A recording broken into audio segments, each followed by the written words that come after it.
dan kalimat syukur kepada Allah Subhanahu wa Ta'ala.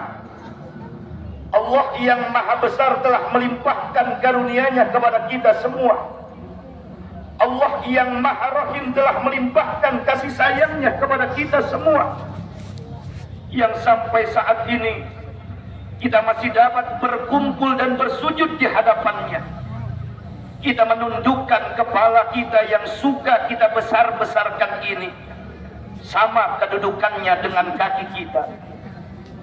Dan bagi kita yang sejak sore kemarin bertakbir, menyiapkan penyembelihan hewan kurban, maupun bagi saudara-saudara kita yang saat ini sedang melaksanakan ibadah haji di tanah suci Mekah Al-Mukarramah, itu semua dilakukan dalam rangka pengabdian dan pengorbanan untuk mendekatkan diri kepada Allah Subhanahu wa Ta'ala. Dan wabil khusus lagi bagi kita yang memiliki keluasan rizki, bertambahnya rizki kita, maka laksanakanlah kurban. Inna a'tainakal kautsar fasholli li rabbika wanhar. Sesungguhnya telah banyak aku beri nikmat kepada kalian, maka dirikanlah sholat dan berkurbanlah. Nabi kita Muhammad sallallahu alaihi wasallam bersabda, "Man lahu sa'atun falam yudhi falyamut yahudiyan aw nasraniyan." Barang siapa yang diluaskan rizkinya, uangnya banyak, kendaraannya mewah, hartanya melimpah ruah, tetapi tidak mau berkurban, maka biarkanlah ia memilih mati seperti matinya orang Yahudi atau orang Nasrani. Wahab bin Munabih berkata bahwa Nabi Daud alaihissalam bertanya kepada Allah Subhanahu wa Ta'ala, "Ya Allah, sebesar apakah pahala yang Engkau berikan kepada umat Nabi Muhammad yang melaksanakan kurban?" Allah Subhanahu wa Ta'ala menjawab, "Wahai Daud, aku akan berikan kepada mereka setiap helai bulu 10 kebaikan, dan aku angkat 10 derajat, dan setiap helai bulunya akan aku jadikan istana-istana nanti di dalam surga. Dan ketahuilah bahwa binatang kurban itu akan menjadi kendaraan nanti pada hari kiamat dan sebagai benteng dari mara bahaya di dunia."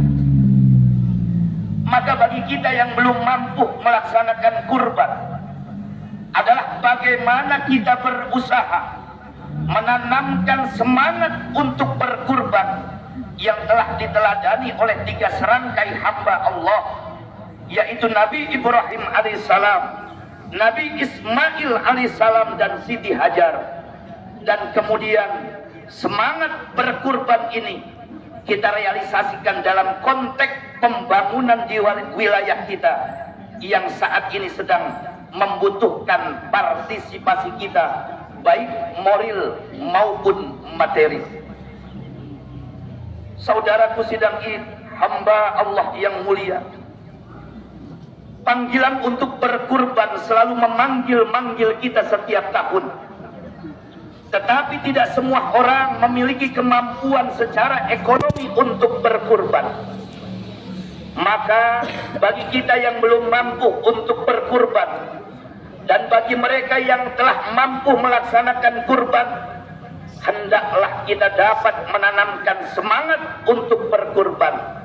Semangat yang perlu kita tanamkan adalah bagaimana agar kita mampu berusaha menyingkirkan hal-hal yang dapat menghalangi kita dan memutuskan kita untuk mendekatkan diri kepada Allah Subhanahu wa Ta'ala.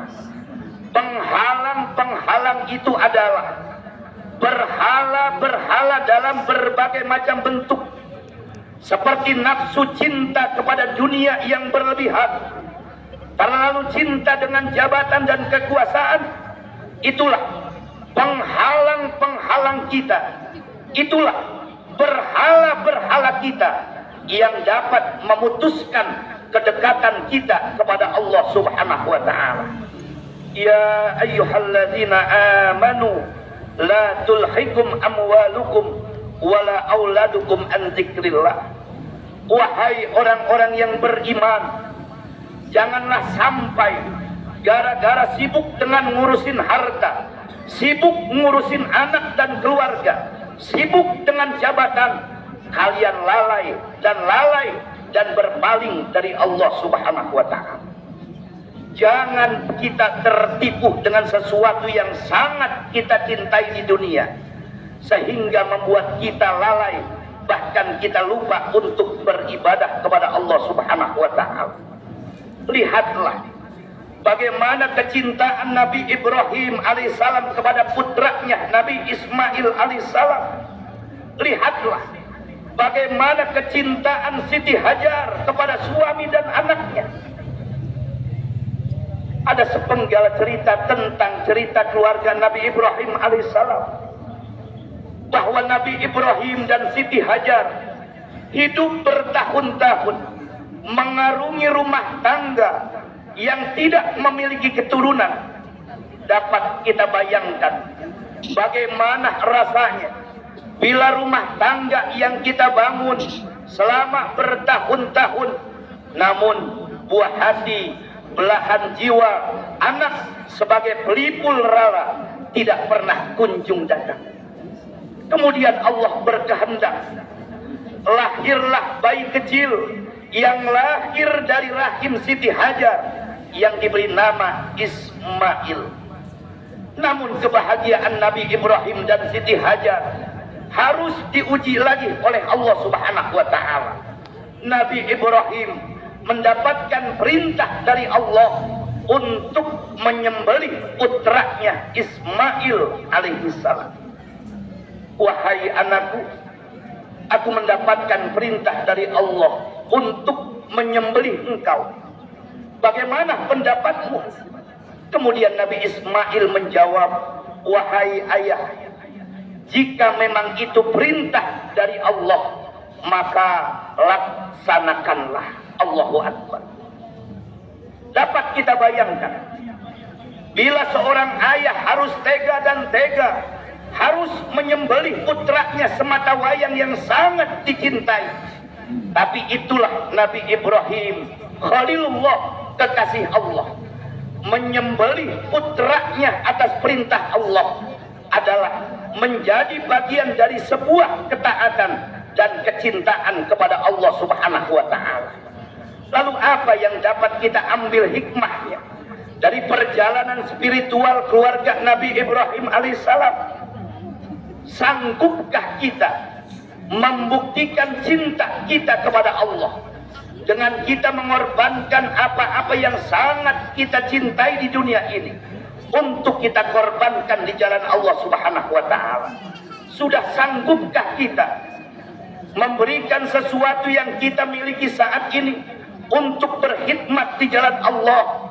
Sanggupkah itu semua kita korbankan di jalan Allah sebagai bukti ketaatan dan kecintaan kita kepada Allah? Sudahkah anak-anak kita, istri kita, suami kita, kita arahkan kepada jalan yang benar? Sanggupkah kita mengorbankan Ismail kita untuk berkhidmat di jalan Allah Subhanahu wa taala? Sudahkah harta kita korbankan di jalan Allah Subhanahu wa taala? Allahu Akbar, Allahu Akbar, Allahu Akbar, walillahil hamd. Saudaraku sidang kita hamba Allah yang mulia, setiap kita adalah Ibrahim, dan setiap Ibrahim memiliki Ismail. Ismail kita adalah harta kita, Ismail kita adalah mobil kita, Ismail kita adalah motor kita, Ismail kita adalah rumah kita, Ismail kita adalah jabatan kita, Ismail kita adalah tanah kita, Ismail kita yang sangat kita cintai di dunia ini. Ismail kita adalah sesuatu yang sangat kita sayangi dan kita cintai dan kita pertahankan di dunia ini. Maka apapun yang kita sayangi dan kita cintai di dunia ini, janganlah menjadikan itu semua kita lalai dan kita lupa untuk berkorban di jalan Allah Subhanahu wa Ta'ala. Allahu Akbar. Saudaraku sidang hamba Allah yang mulia, ada 3 hikmah dan nilai-nilai yang terkandung dalam ibadah kurban. Nilai yang pertama adalah kita harus mampu menanamkan dan menumbuhkan kembali semangat untuk berkurban yang telah diteladani oleh 3 serangkai hamba Allah, yaitu Nabi Ibrahim alaihissalam, Nabi Ismail alaihissalam, dan Siti Hajar. Kemudian semangat berkurban ini kita realisasikan dalam konteks pembangunan di wilayah kita yang saat ini sangat memerlukan partisipasi kita semua. Nilai yang kedua dari ibadah kurban adalah kita jangan tertipu dengan sesuatu yang sangat kita cintai sehingga membuat kita lupa dan lalai untuk taat kepada Allah Subhanahu wa Ta'ala. Lalu hikmah dan nilai yang ketiga dari hari raya kurban, dari ibadah kurban adalah bahwa kita harus mampu mengingatkan kembali bahwa yang kita sembelih, bahwa yang kita potong bukanlah manusia, tetapi yang kita sembelih adalah sifat-sifat kebinatangan kita yang bersarang di dalam diri kita masing-masing. Sifat rakus, serakah terhadap dunia, ingin menang sendiri, pendendam, penindas, zolim, itu semuanya adalah sifat kebinatangan kita yang harus kita bunuh, yang harus kita potong, dan harus kita sembelih, dan harus kita bunuh untuk mencapai kuroba, mendekatkan diri kepada Allah Subhanahu wa Ta'ala. Laqad khalaqnal insana fi ahsani taqwim. Maka untuk mengakhiri khutbah yang singkat ini, khatib berpesan, milikilah dan tanamkanlah semangat untuk berkurban sebagai bekal di hari kemudian. Sembelihlah, potonglah, bunuhlah sifat-sifat kebinatangan kita. Nabi Ibrahim tidak diminta untuk membunuh Nabi Ismail, putranya, tapi Allah membunuh rasa untuk memiliki. Ingat, hakikatnya yang kita miliki sejatinya adalah milik Allah Subhanahu wa Ta'ala. Saudaraku, sehebat apapun kita, sekaya apapun kita saat ini, jabatan apapun yang kita sandang saat ini, kita semuanya sama di hadapan Allah Subhanahu wa Ta'ala. Kita datang dan lahir ke dunia ini dalam keadaan telanjang dan bau anyir. Kita lahir lewat jalan yang sama, lubang kencing yang hina. Lalu apa yang harus kita sombongkan di dunia ini? Apa yang harus kita banggakan di dunia ini?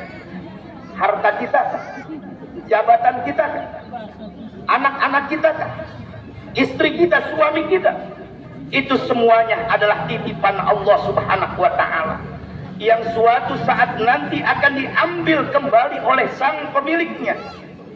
Bila jasad kita sudah terbujur kaku menjadi mayit, tidak ada satupun di dunia ini yang kita bawa ke alam kubur.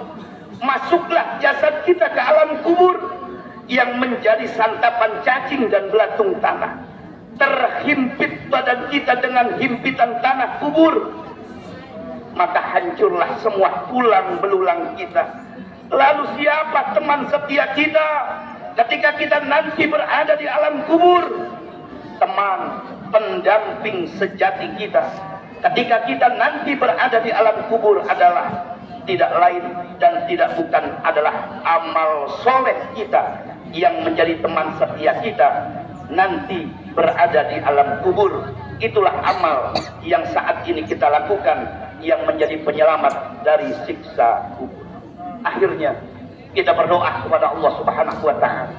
Para muqarrib, orang-orang yang diluaskan rezekinya tahun ini, yang untuk melaksanakan ibadah kurban, mudah-mudahan kurbannya diterima oleh Allah Subhanahu wa taala. Yang belum, mudah-mudahan diluaskan rezekinya oleh Allah Subhanahu wa taala. Dan kita berdoa pada saudara-saudara kita, keluarga kita yang saat ini sedang melaksanakan ibadah haji di tanah suci Mekah Al-Mukarramah. Mudah-mudahan diberikan kemudahan oleh Allah Subhanahu wa taala dalam ibadahnya, diberikan kesehatan, diberikan keselamatan sampai kembali ke tanah air dalam keadaan selamat, dan mudah-mudahan mendapatkan predikat haji yang mabrur dan mabrurah. Amin ya Allah ya rabbal alamin. Pada keluarga kita, saudara kita, orang-orang tua kita, para guru kita yang sudah pada pulang ke rahmatullah, mudah-mudahan Allah tempatkan tempat yang paling mulia di sisi Allah Subhanahu wa taala. Amin ya Allah ya rabbal alamin. Barakallah, fastaghfiru innahu wal ghafurur rahim.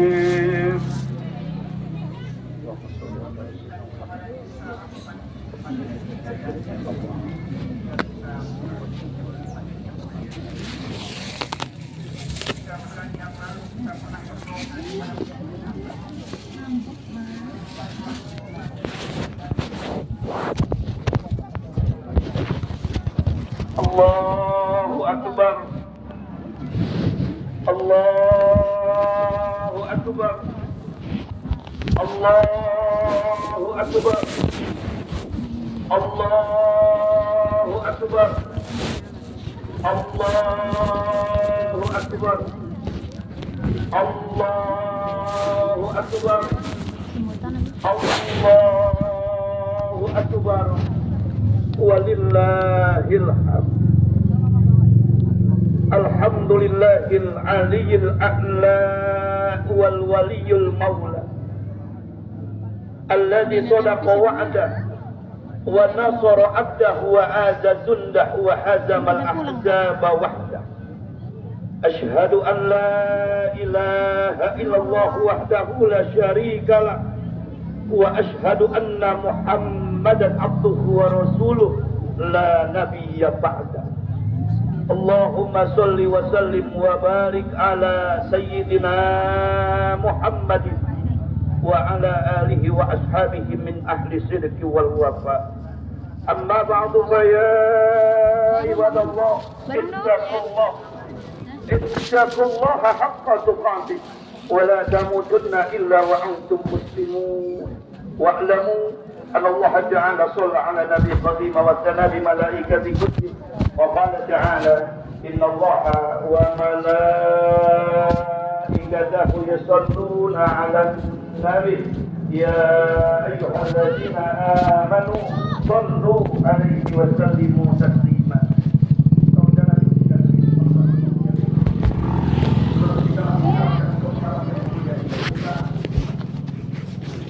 Iya, sampai banget.